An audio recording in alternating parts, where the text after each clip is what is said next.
Од 3 до 9 мај во ВИП арената Борис Трајковски ќе се одржува овогодинешниот саем на книгата. Саемот ќе биде во организација на Скопски саем, а ќе земат учество книжевни ѕвезди на македонските издавачки куќи, но ќе има изложувачи и од регионот. Саемот на книгата активно се одржува веќе 30 години, па така слоганот за оваа година е 30 години читаме со задоволство. По повод јубилејното издание на Саемот на книгата, влезот за сите групни посети на ученици ќе биде бесплатен. Работното време на Саемот е од 10 до 20 часот.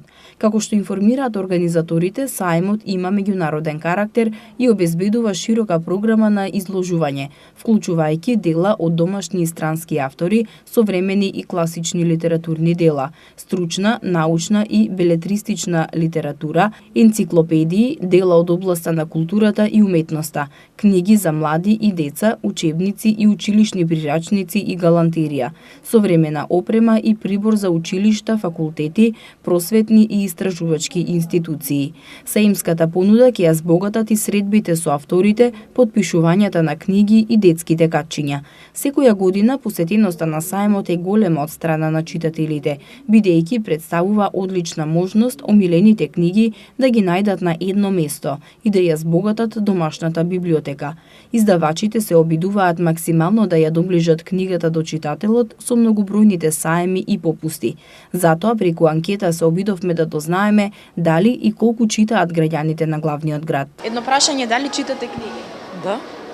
Кои автори најмногу ги читате? Македонски или странски? Македонски во последно време.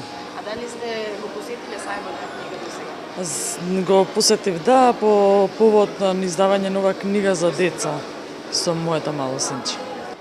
Не, многу сакам, ама не можам бидејќи имам проблем со видот, така да... Не читам. Да, сметам дека треба секој од нас да посвети доволно внимание книгата за да чита книги, да се едуцира, така само ќе има напредок. Сега слабо. Не читам книги, не сум многу по книгите, извини. Само факултетски што се, да. Едно истражување на Националната фондација за уметност потврдува дека оние кои редовно читаат активно се ангажирани во своите граѓански должности, но и културно се поизградени, што би значило дека читањето не прави примерни граѓани.